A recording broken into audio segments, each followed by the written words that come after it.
হাদিসের মধ্যে এসেছে যদি কোনো ব্যক্তি হিংসা করে, একজন ব্যক্তি কাউকে হিংসা করে, তাহলে তার নেক আমলগুলো ধ্বংস হয়ে যায়, ঠিক যেইভাবে আগুন কাঠকে খেয়ে ফেলে।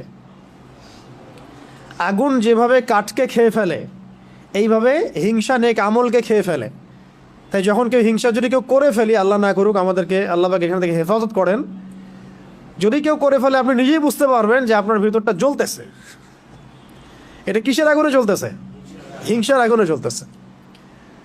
এবং এই জ্বলা থেকে দাড়ি টুপিওয়ালা মানুষরাও বাদ দেয়, ঠিক আছে?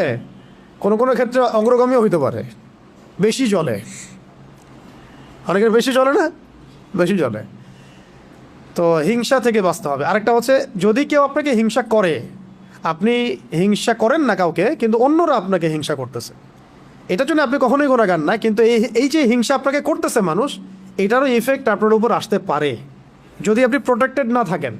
কারণ এটা একটা আগুন, যে জ্বলবে তাকেও তো জ্বালাবেই, আশেপাশে দাঁড়ায় থাকলে সেও জ্বলবে, আর তার উপরে আগুনের তাপ গিয়ে পড়বে।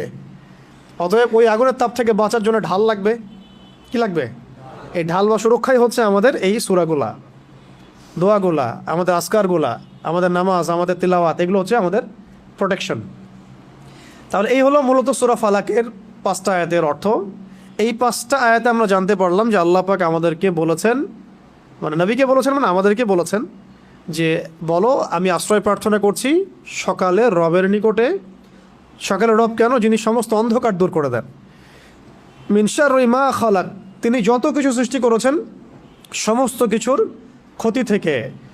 আর ওয়া মিন শাররি গাসিকিন ইযা ওয়াকাব, খাস করে এই রাতের ক্ষতি থেকে যখন সেটা গভীর হয়, রাতের ক্ষতি থেকে যখন সেটা গভীর হয়। আর এবং গ্রন্থিতে ফুৎকার দানকারিণী, মহিলাদের অনিষ্ট থেকে, জাদুকরিণী নারীদের অনিষ্ট থেকে, এবং হিংসুকের অনিষ্ট থেকে যখন সে হিংসা করে। এই 5টা আয়াতে এই কয়েকটা বিষয় আছে। কয়টা?